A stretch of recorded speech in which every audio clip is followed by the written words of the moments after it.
Vamos falar um pouquinho sobre orientação a objetos ou paradigma orientado a objetos.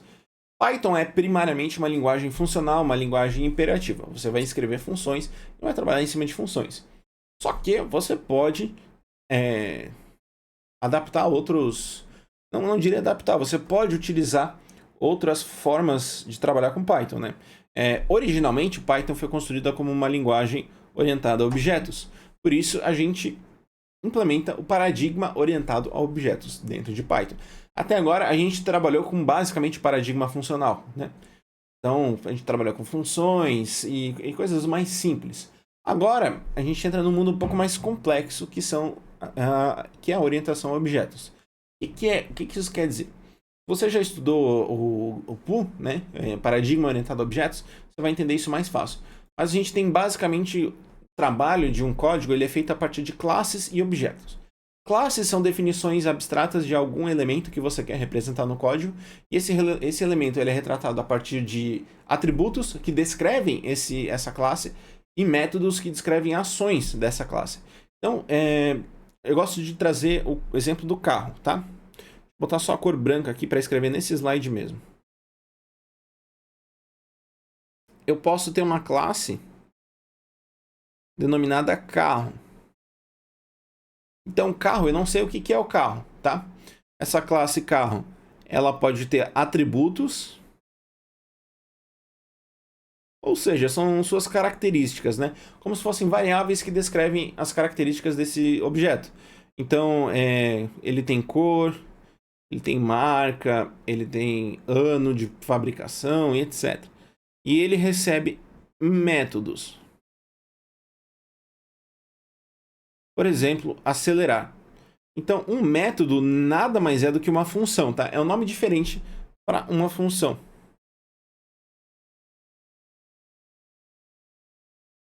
Certinho? Opa. Apagar esses rabisquinhos aqui. Então, é isso que a gente tem dentro da orientação a objetos, tá? Óbvio que isso vai muito mais além. A classe, ela define como se fosse uma definição abstrata do que acontece, né? Eu digo que tem uma classe carro que tem cor, marca e ano, e ela acelera, e a partir dos objetos a gente implementa essas classes. Então, eu tenho um HRV, que é da cor branca, marca Honda, anos 2023, 2024. E aí o método dele é acelerar, enfim. O objeto é a implementação real de uma classe, tá? Dentro de Python, a gente consegue trabalhar com classes e objetos e a gente faz uma definição bem clara das classes. As classes começam pela palavra-chave class. A gente bota class como o nome da classe, como uma definição de classe, né? O nome da classe, 2 pontos, e aí a gente começa as definições. A primeira definição mais importante é a nossa definição init. Que você pode observar aqui, ó. Eu não vou escrever porque já está no código aqui. Então, ó, essa definição aqui, init, underline, underline, init, underline, underline. Ela recebe um parâmetro obrigatório sempre, que é o self, que basicamente passa pra gente que ela está tratando dela mesma, tá? Que tudo que está sendo feito aqui é referente a essa classe. Então, tudo que tiver self é referente à classe K, tá?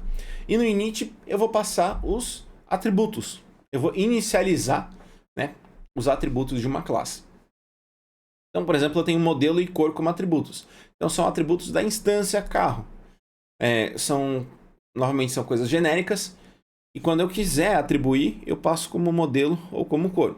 Eu posso definir os atributos aqui nos parâmetros, mas não tem necessidade, tá bom?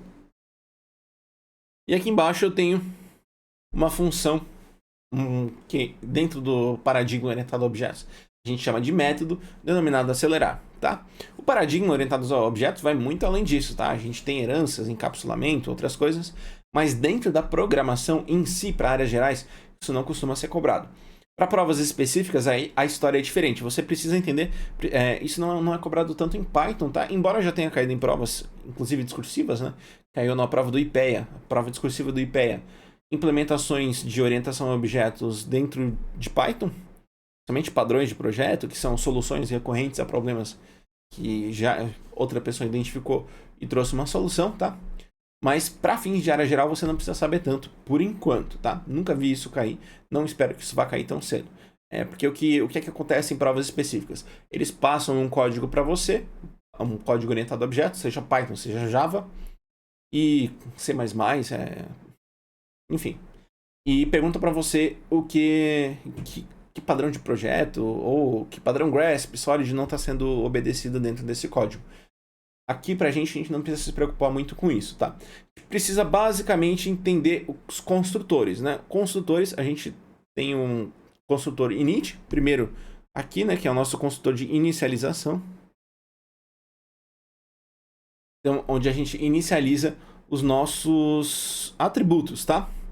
E aí, depois que eu inicializei tudo, eu posso instanciar e criar os objetos a partir de uma espécie de função, tá? Então eu criei a classe lá, classe carro, e eu defini o meu carro. E aí eu rodo carro, abro parênteses e passo os parâmetros, os valores dos atributos na ordem que os valores foram inicializados, tá? Então eu inicializei primeiro o modelo, depois a cor. Então passei primeiro o modelo, depois a cor. Vamos passar isso para um código? Trabalhar rapidamente antes da gente seguir em frente, tá? Existem outros dois métodos construtores que são importantes para a gente. Então, olha aqui, a gente criou esse mesmo exemplo que tinha lá em código no slide agora para o nosso editor de códigos. Então, temos a classe carro, estamos definindo uma função construtora. Toda função construtora é caracterizada por esse par de sublinhados, underline, né? E aí, eu passo o parâmetro self, que se refere a carro, e aí tudo que vem em seguida são os atributos, tá? Então, self.modelo é o modelo do carro, self.cor é a cor. Eu não precisava passar isso, tá? Eu podia só fazer assim. E não ia ter problema, tá? Só teria que modificar aqui esse valor aqui no final. Mas eu gosto de passar assim, porque fica mais fácil de visualizar. Para ver exemplos em outras questões que eles passam um pouquinho diferente, mas é tranquilo de entender também, tá? E aí estamos definindo a função acelerar.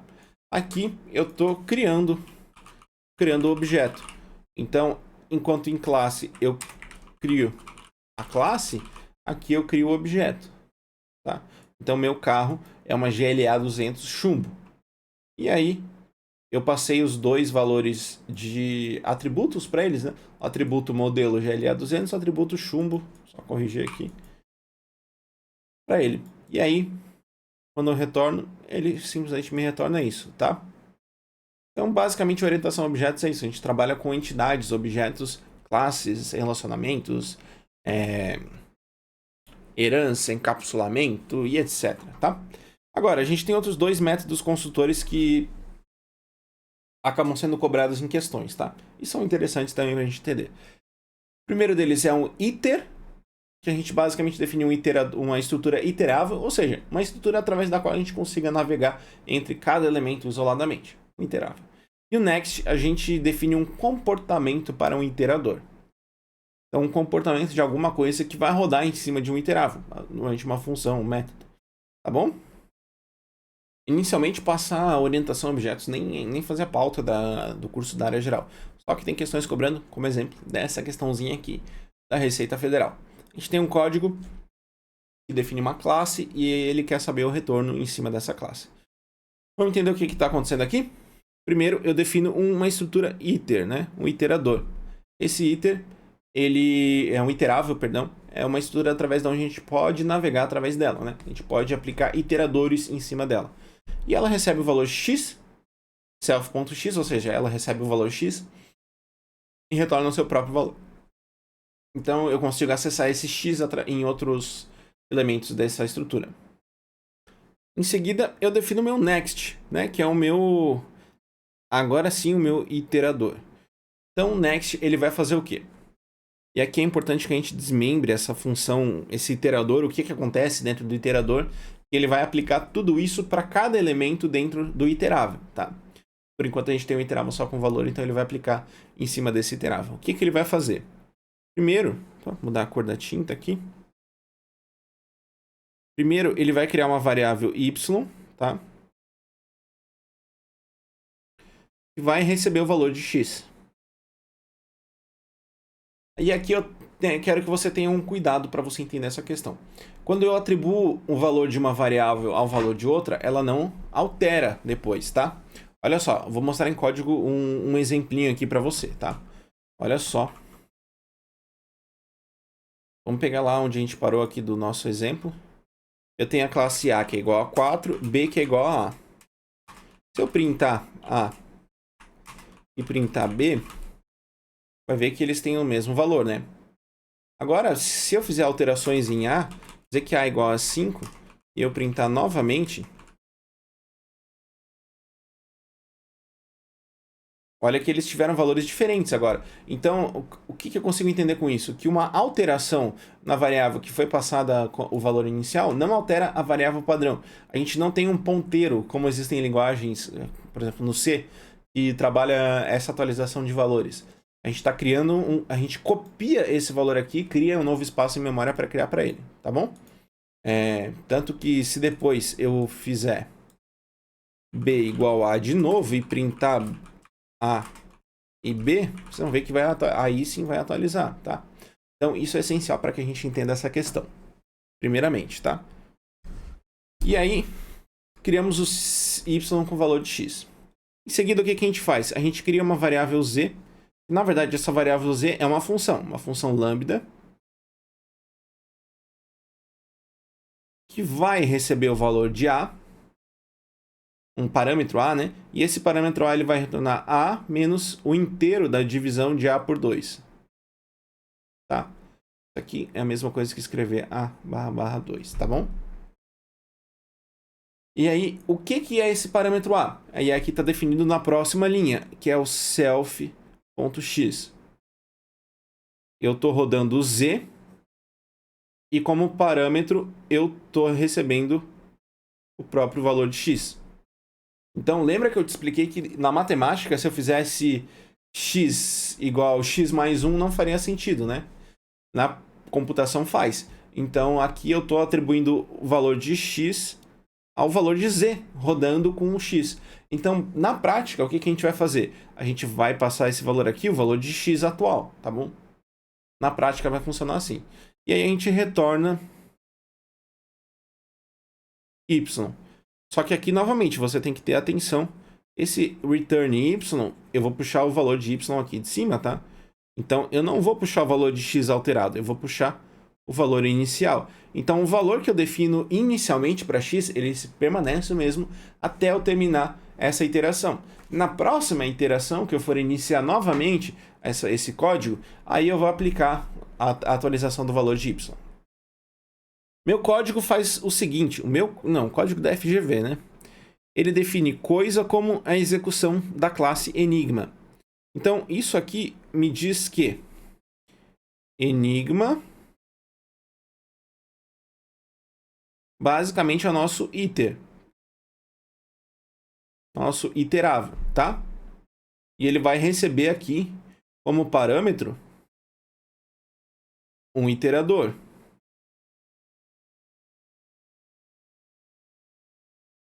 E aí eu defino XPTO como iter coisa, ou seja, ele vai iterar dentro de coisa. Então ele vai iterar dentro de coisa. Ou seja, eu vou aplicar isso aqui nisso aqui, basicamente. Por fim, eu rodo um for com range 5, né? Então eu vou executar 4 vezes, 1, 2, 3 e 4 iterações, o XPTO, o método next XPTO. E aí eu vou printar esse y, que é o nosso retorno, tá? Basicamente é isso que eu estou executando aqui. Vamos fazer as iterações e entender o que acontece? Vou pegar um slide novo só para essas iterações aqui. Então, primeira iteração para cá igual a 1, tá? O que eu vou ter aqui? Vou botar umas chaves grandes aqui. Uma chaves grande. Uma chave grande. Ô, dicção boa. Eu começo com y igual... Não precisa ser tão grande também, né, Felipe? Com y igual a 128, que é o meu valor inicial de x, tá? Eu não estou recebendo nenhum valor dessa função aqui, eu estou executando em cima do valor inicial, tá?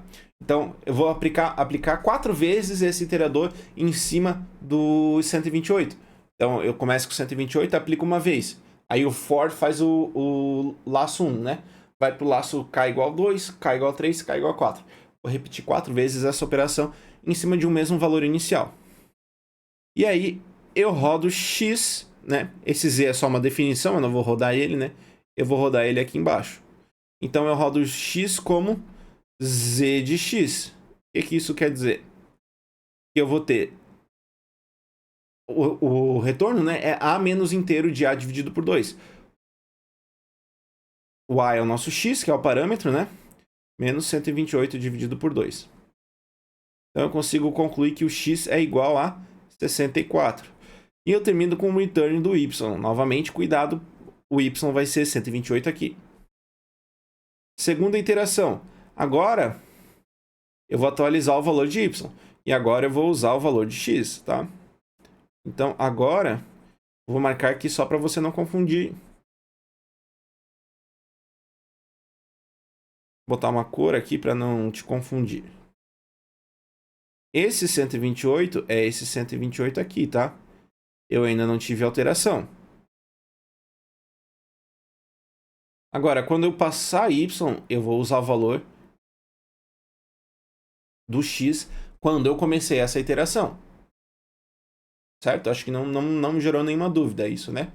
E agora, não vou fazer a sintaxe inteira, vou só trazer. Eu sei que eu estou rodando o z de x, né?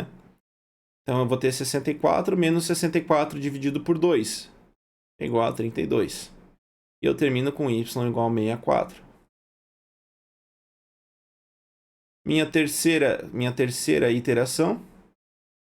Com k igual a 3, né? Aqui teve k igual a 2. Vou botar mais para o lado para não poluir tanto. Na real, dá para pôr abaixo, né? Vou pôr embaixo aqui. Vou deixar mais bonitinho. Minha terceira iteração. Começo com y igual a 32. Lembrando, é esse valor aqui, né? Eu faço x igual a 32 menos 32 por 2, que é 16. Vai retornar 16. Só que o y aqui ainda é 32. Porque a gente tem aquele esqueminha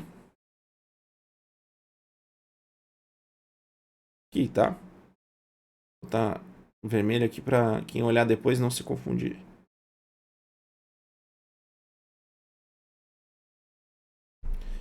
E agora a gente roda o último laço. Nossa quarta iteração. Para k igual a 4. Né? Aqui a gente teve k igual a 3. Eu já sei qual que vai ser o resultado, né? Porque é aqui do começo. Esse 16 aqui. X igual a 16 menos 8. Y igual a 16. A minha saída aqui. Certinho? Não é uma questão tão fácil de ser resolvida. Mas a partir do momento que você entende que ele está fazendo uma divisão por 2 a cada iteração, 128, 64, 32, 16. Você começa com 128. O importante é entender que o valor que está saindo é o valor de y, não é o valor de x. Certinho? E a gente termina orientação a objetos por aqui.